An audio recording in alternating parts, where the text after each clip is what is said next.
In this video, I'm going to show you how to create a settings or a preferences screen. So I just created a new Android application, called it preferences screen, and done nothing else. So what I want to do here is to run this application and have in the action bar have some sort of button that we can click to open up the settings screen. So in order to do that, I'm going to go into the resources folder, and you'll remember from a previous video, you're going to create a new directory, and your directory must be called menu, and then say OK. Now inside of your menu folder, you cannot call it anything else, it won't work. Then right click again and say new menu resource file. And because this is the main activities resource file, we're going to call it main. If you had another activity, then you can go and call that something else. Okay, so in the main activity then, we want to set up this main XML, and you can see that it's got a menu. So what we want to drag in there is to drag in one menu item, and we'll come back to this now.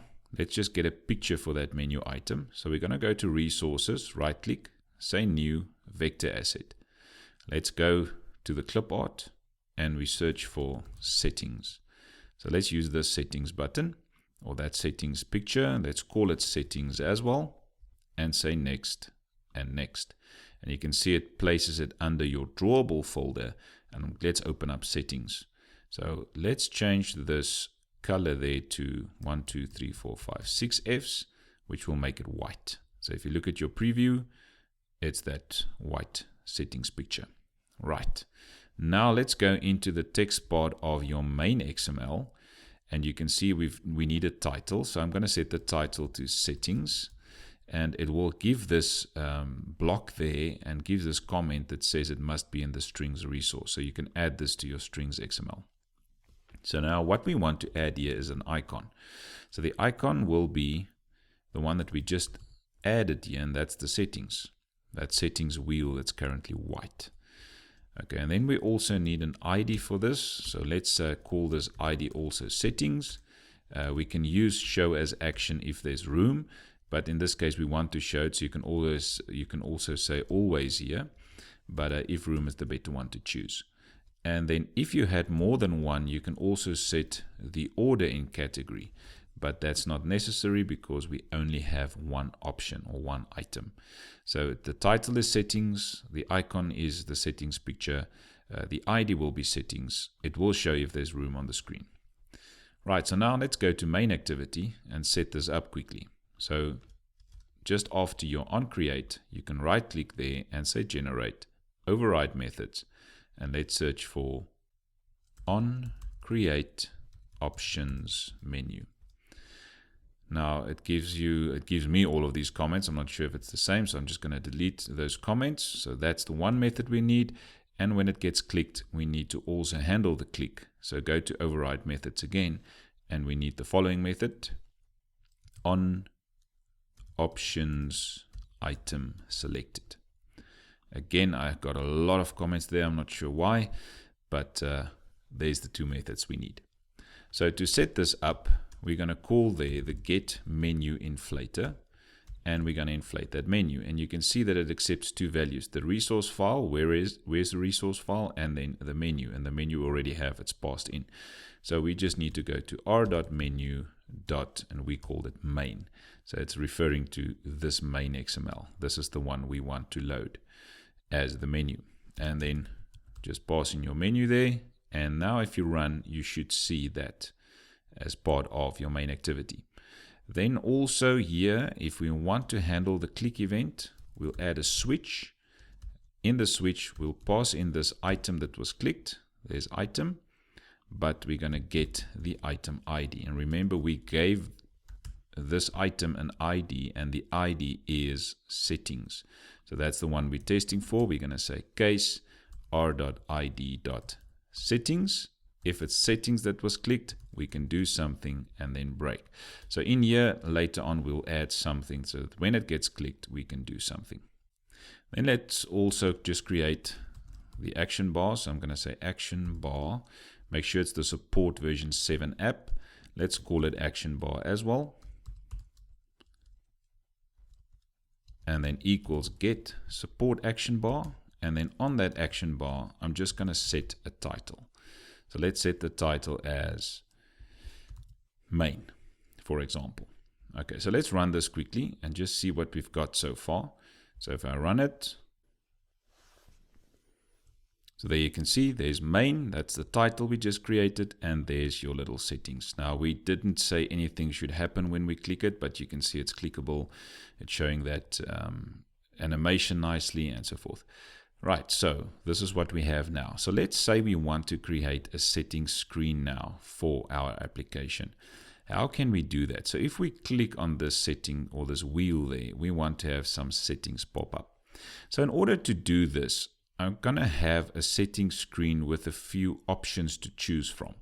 So before I go into setting up the options or the screen, let's just go into the values folder, and I want you to create a new value or new file here. So in your values folder, you're going to right click and say new values resource file.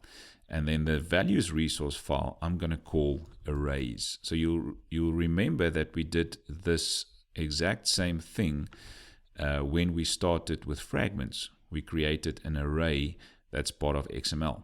So it's under values, you right click and say new values resource file and call it whatever you want. Now inside of this resource, we can add now a few arrays. So I'm going to add a string array, and this string array's name will be update interval. So as an example, we could have an application that asks the user, how frequently does he want to update his application or the application data? So that's the update interval that we are referring to here. So let's just close it down, and then inside of the string array, we can have different items, which you can also close down. So let's say for the update intervals, we'll have 5 minutes. I'm going to copy this one. Let's have 3 there. So 5 minutes, 10 minutes, and let's say 30 minutes. So let's say that's my string array that's going to have 3 values, 5 minutes, 10 minutes, and 30 minutes. Now let's create a string array that will go with this one, and we call this one update interval values. Right, so this will be what the user sees, and the following one will be what is the actual values. So let's have that as 5.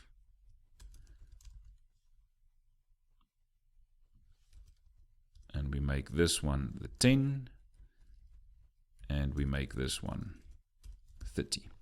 So this is what the user will see. Choose 5 minutes, 10 minutes, or 30 minutes. But what will get saved actually will be the interval values, which will be 5, 10, and 30. Okay, so this is just creating 2 arrays that we will use as part of the preferences screen. And I'll show you now where we're going to use them.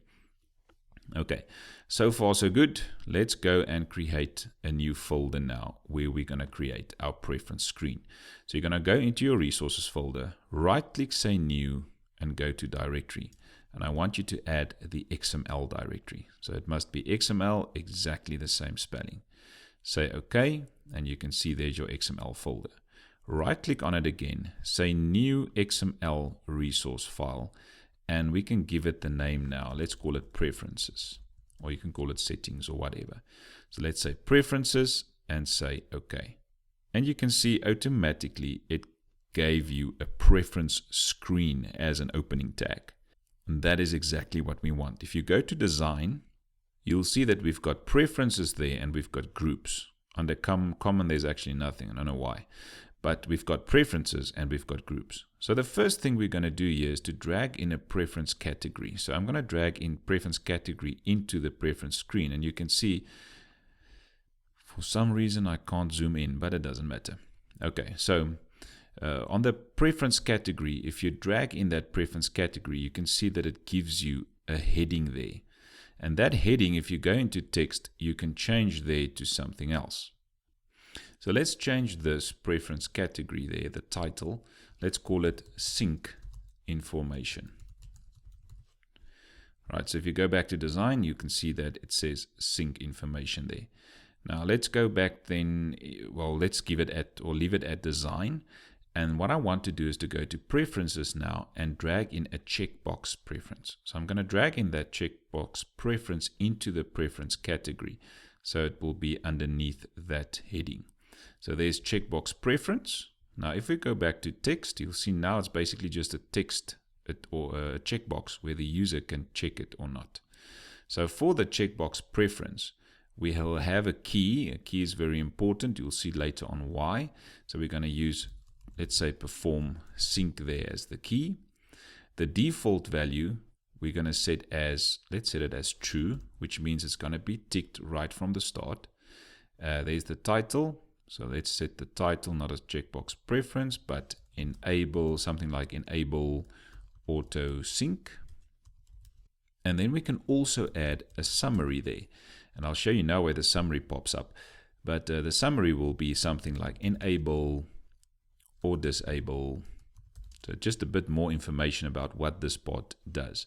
So we're going to say data synchronization. There we go. So that's basically the only things that I want to have there. And if you go back to design, you can see that it says now enable auto sync, and there's the summary, enable or disable data synchronization. It will be clicked right from the start. This is the first part. Now let's go and add something else there. So let's add a list preference. Now just make sure here that you drag this correctly. It must be in the preference category, not in the preference screen, in the preference category underneath enable auto sync. So now if you select it and you leave it, it asks you which arrays are you going to use for this. So we're going to have a list now where the user can choose something, and that's the update or the sync intervals. So you'll see that we've got two arrays. We've got one that says give the user the names, 5 minutes, 10 minutes, 30 minutes, and one that gives the values. So you can see it asks choose the entries resource. So that's the one that the user will see. So it's this one that we used, update interval. Say OK. Now next it's going to ask you enter the values, and that's the second one, just the raw values. And then you're going to say OK again, and then it's all done. So you can see there's your list preference now. So let's just give it a bit more information there. The default value must now be one of the values that you've got in your array. So we've got 5, 10, or 30. So if we go back there, let's make that one a 30 as the default value. Otherwise, when the user sees the list, it won't be selected. Right, so the entries is important. That's the interval. It's this one that the user will see. You will see 5, 10, or 30 minutes with the word minutes next to it. And then the values that get saved must be this update interval values. Right, and then let's give it a key. So the key for this one will be sync interval. And then the title, let's give it a title there. Let's make the title something like sync interval also. Now let's give it a summary. So just a bit more explanation on what it is. So we're going to say define how often how often synchronization will be performed. Right, so we've got the default value, we've got the title, we've got the summary. Okay, and now I want to do something else. So under the design, you can see that it says sync interval, define how often synchronization will be performed. So now if the user clicks on this option, it will pop up that list of values, this one, the entries one. It will pop it up and the user will choose 30 minutes, 10 minutes, or 5 minutes, or whatever. But let's say we'll have this one depending on this one, which means that if this is the first one is checked, only then the user must be able to choose the sync interval. So if we want to do something like that, then we can just add on the list preference, we're going to add a dependency, which say it's dependent on the checkbox preference being true. So then we just use the key there, there's the key, as the dependency, which means it depends on perform sync. So if that one isn't clicked, the user won't be able to use the list preference. Okay, so if you look at the design, nothing changed.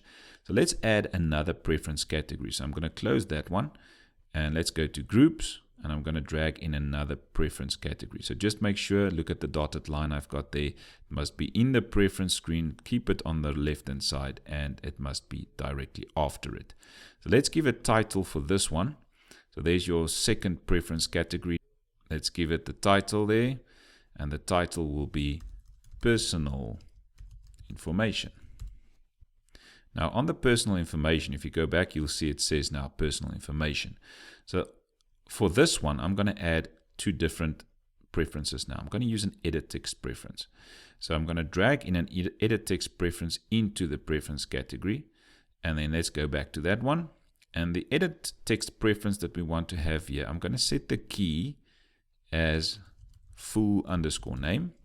So this will be, we're going to ask the user, what is your full name here? And the title, let's set the title as your full name. Then also let's set the summary there to just give it a bit more explanation there. Enter your full name to be used in the application. Let's say something like that. So enter your full name to be used in the application. We've got the key as full name. We've got the title as your full name. Let's set the default value to nothing. So you could set something in the default value, but for now I'm going to keep it open, so the user must type something there. Then when the user clicks on this item, if the user clicks there, it's going to pop up a box with an edit text. And that dialog that gets popped up, we need to give a title and a message for it. So I'm going to say dialog title. Let's set the title there as enter your full name. And then we can also have a dialog message. And the dialog message, we can say something like enter full name. So obviously you can have different values here for whatever you want to do. And then one last important thing is we need also an input type. And the input type I'm going to set to text cap words. Right. Now if you go back to design, it still looks the same, but when the user clicks there, something else will happen. And we'll see that now in coding. So let's just drag in another edit text preference. So I'm going to use it inside of this preference category, but behind or just after your full name. So edit text preference again. There's another one. Let's just add some space in between. So for this one, let's also have the default value nothing. Let's have the key there, email address as an example. Let's have the title as email address as well. And we can also have a summary there. And let's set the summary to enter your email address. And then we can also have a dialog title there. So let's set the dialog title then also as enter your email address. And then your dialog message, you can have something else there. I'm just going to have the same value there, enter your email address. And then I think we are done except for the input type. Let's add an input type there, and the input type here will be text email address. Right, so let's look at the design again. And if you look at the design, you can see that under personal information, you've got your full name and you've got your email address. So let's say this is now our settings screen and we want to use this as our settings screen. So in order to do that, we need to go and create a new activity. So I'm going to say right click there, new activity, and we're going to use an empty activity. But instead of saying generate the layout file, we're not going to generate a layout file, and we're going to use that layout that we just had there. So let's call this one settings, and we're going to say finish. Right, so you can see that it extends the app compat activity. So we're going to change this and say extends the preference activity of Android preference. Okay, so it should extend the preference activity, and then you'll see there's your onCreate. Let me just go there to a new line. There's your onCreate method, and inside of this onCreate method, we'll do something now. Firstly, we're going to create our own class here. So we're going to say public static class, and it's going to be my preference fragment, or whatever you want to call it, and it should extend the preference fragment. Right, so it extends preference fragment there, and then as part of this, we're going to generate override methods. We're going to use the onCreate method there. So this onCreate method,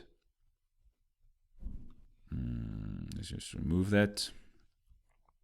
Okay, so then we get the super.onCreate, and then inside of this onCreate method, we're gonna say add preferences from resource, and we're going to use r.xml.preferences.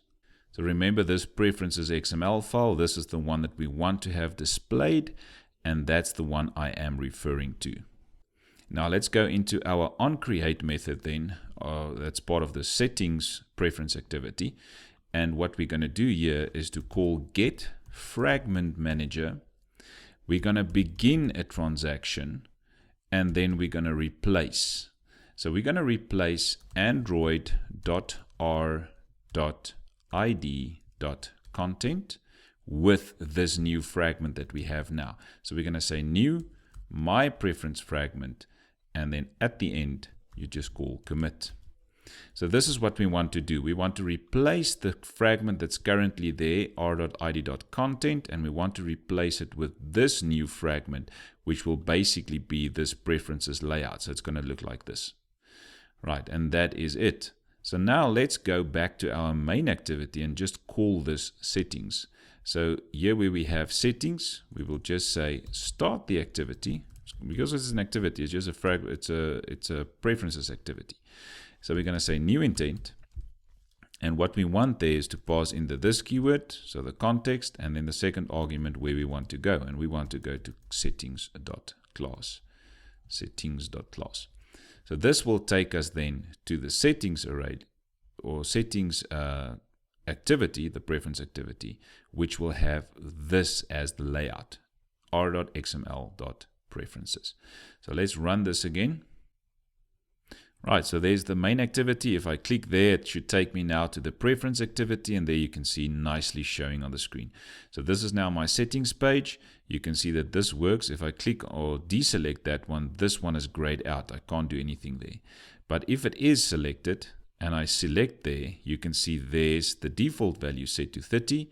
I can choose 10 if I want to, or I can go back and choose 5. So let's just leave it at 5.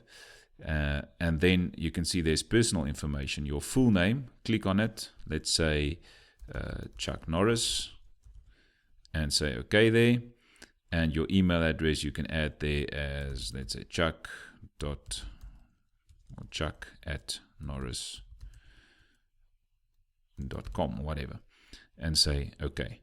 And now if you look at your application, I can now actually take this application totally out of memory. I can remove it, and I can go back to my application, which is the preference screen.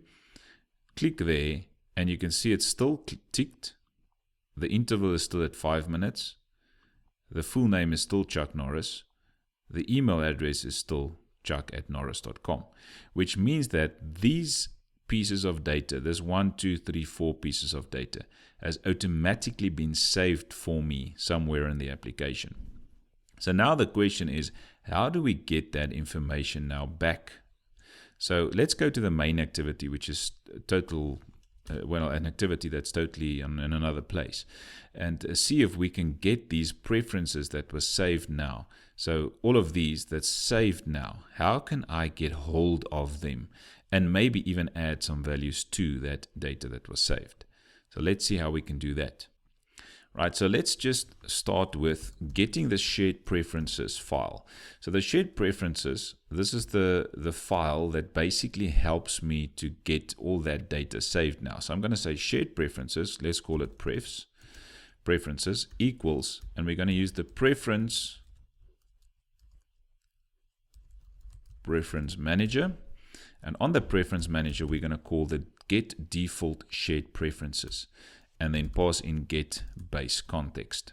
So this one line of coding gets me the file where all of this information is saved. Right, so now on that file, we can now get the different values. So remember that we have this one, which is on or off. So that's a true or a false value. So let's start with that one. It's a Boolean. So let's declare it Boolean perform sync, yes or no. Should we perform the sync, yes or no? And then we can get that value by referring to prefs, which is the preference file, the link to that file now with all the data.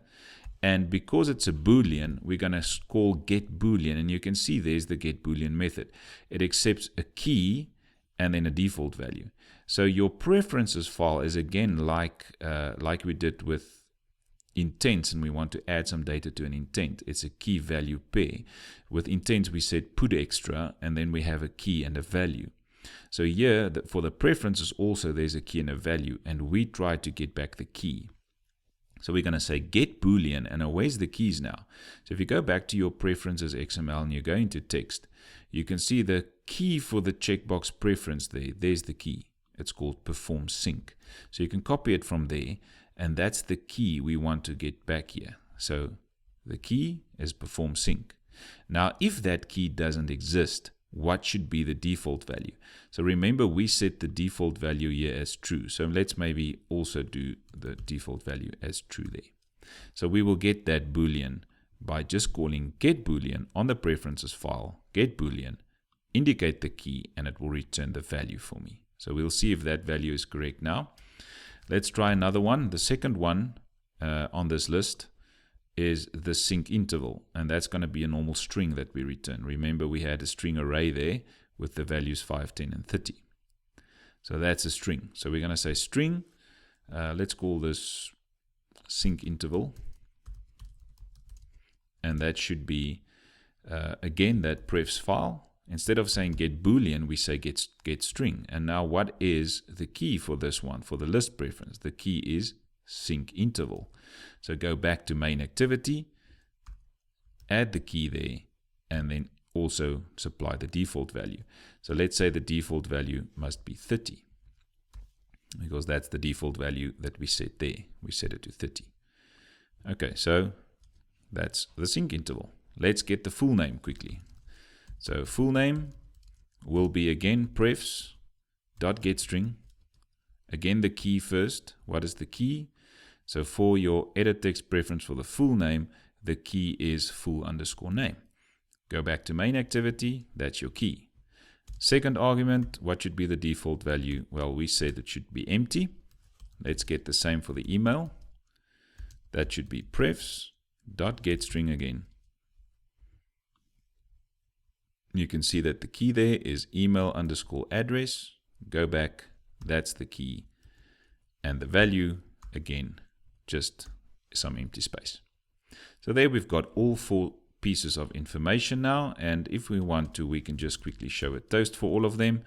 So the first one will be perform sync, whether it was, because that's a Boolean, just add some string there. And let's copy this, paste 1, 2, 3, 4 of them. Instead of having perform sync then, for the second one, it's going to be sync interval. The third one, we can use the full name. And for the last one, we can use the email. So let's run this quickly. And my main activity should now tell me what's going on. So if you look at this one, how it's currently set up, let's make that one false. Let me just check quickly here. Let's make this one 10 minutes. But make this false. Full name, let's leave it at Chuck Norris. Email address, let's leave it at chuck@norris.com. So now if we run this again, it's going to replace that application. Sorry, let's click there. It's going to replace that application. And when it runs the main activity, we will see all of these toasts. And it should say false, 10 minutes, Chuck Norris, and that Chuck@Norris. Let's see if it shows me those toasts. False. That's correct. 10 is correct. Chuck Norris is correct. And then chuck@norris.com. Okay, so it's got all those values. And if I go and change them now, if I make that true then, show the interval as 5 minutes, for example, set the full name as Chuck Norris, whatever. Say OK there. And let's leave the email address as it is. If I go back or outside of this application, and I run this application again, it's going to show me that toast. Well, let's just remove it from memory quickly. Go back to the app, it will show me that toast again. Now it's true, it's 5, Chuck Norris whatever, and chuck@norris.com. Okay, so now we can see how we get that data back. What about I want to add my own information to the shared preferences file? How can we do that? So let's say inside of the main activity, we want to add some other data to the shared preferences. So you'll still need this line that will give you a connection to that file. And if you've got a connection to that file, you can just say prefs.edit so that we can edit this file. And what do we want to do while editing? I want to put something to it. So I can either say put boolean, put float, put int, put long, put string, whatever you want to use. So let's just put a boolean there, and you can see again it wants a key and a value. So the key and the value, the key is always a string and the value is whatever you want to place there. So in this case, let's say true, because we're putting a boolean value. So let's put it to true. And then the value there is, let's say, should we? Okay, so that's the key and the value is true because we're putting a boolean. Right, and then after that, you just need to call either commit, and you'll see if I say commit, it will give me some comment that says consider using apply instead, because commit writes its data to persistent storage immediately, whereas apply will handle it in the background. So that's up to you really. So you can use the apply there, and that will then save this value called should we with the value true to the shared preferences file. And then how do you get it back? Well, it's exactly the same as we did there. We will say boolean, let's say should we